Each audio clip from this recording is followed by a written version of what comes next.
Salut les amis, salut la famille, bienvenue au rucher. On est le dimanche 20 août si je ne m'abuse. Et donc c'est le retour des frelons asiatiques. Donc là je me suis un petit peu approché, j'ai fait des petites choses. Je sais pas si on va réussir à en voir un, ça serait. J'aimerais bien vous montrer comment ils font. Donc déjà, ce qu'on peut voir, c'est que les abeilles sont toutes massées sur la planche d'envol. Ça donne l'impression comme si elles avaient peur, quelque part. Et en fait, c'est qu'elles sont en train de défendre leur entrée.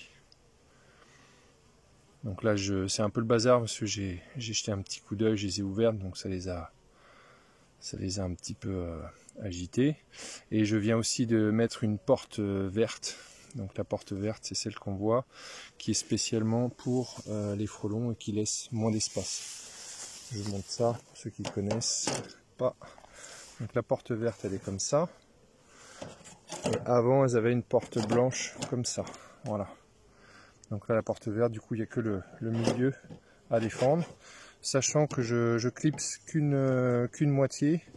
Parce que si en cette saison, j'ai encore des mâles. Donc si je mets vraiment, ça empêchera les frelons de passer, sauf vraiment les tout petits. Mais par contre, ça posera problème pour les mâles pour sortir, donc je mets sur un côté surélevé. Mais déjà ça fait un moins large à défendre. Donc, je sais pas si on va en voir un, j'en avais tout à l'heure, autour des ruches. Donc là, voilà, c'est un petit peu le problème de cette saison. Ils sont apparus début août. Hier soir, là, je suis venu faire un tour et là, il y en avait quand même pas mal, 2-3 devant chaque ruche, donc c'est un problème. J'ai aussi de la prédation de frelons européens qui m'embête un petit peu moins, mais voilà. Alors, écoutez, on va voir si j'en vois un. Je remets la vidéo. Alors là, je remets, je sais pas si vous voyez, alors c'est pas évident, c'est des frelons européens. Mais alors eux, ils sont beaucoup plus... voilà, eux, ils n'arrivent pas à faire de vol statique. Donc c'est beaucoup plus dur à... Voilà, et là on a un frelon asiatique. Ah lui c'est vraiment pas cool. Voilà. Je sais pas si vous le voyez. C'est qu'on voit là, il est en train de faire un vol statique. Voilà, donc là on a un bel exemple de frelon asiatique qui est devant la ruche. Et donc lui il a un vol vraiment stationnaire, c'est hyper efficace.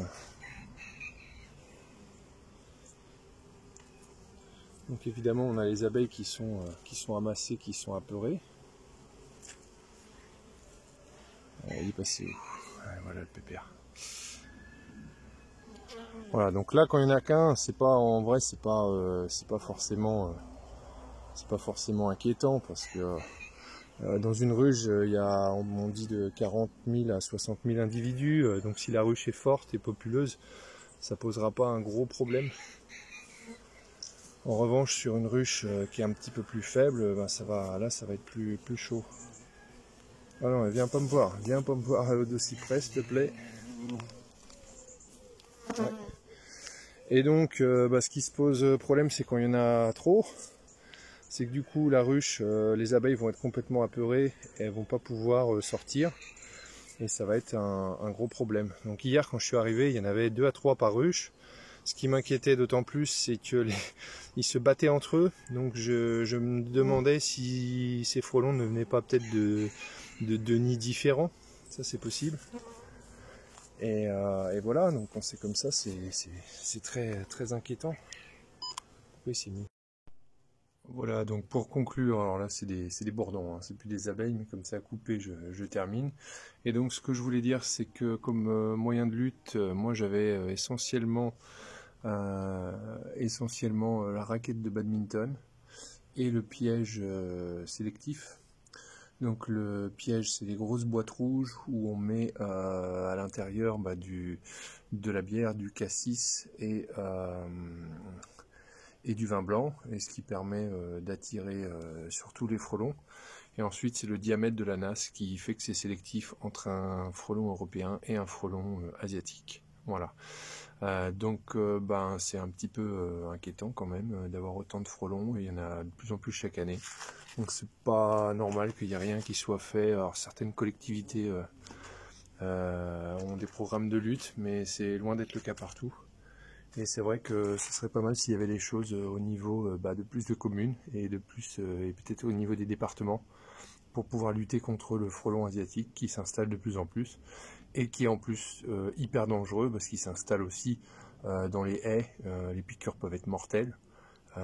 Donc voilà, c'est pas seulement les apiculteurs qui sont embêtés là-dessus. Voilà. Bon, ben, j'espère que vous allez bien et puis à une prochaine. Salut!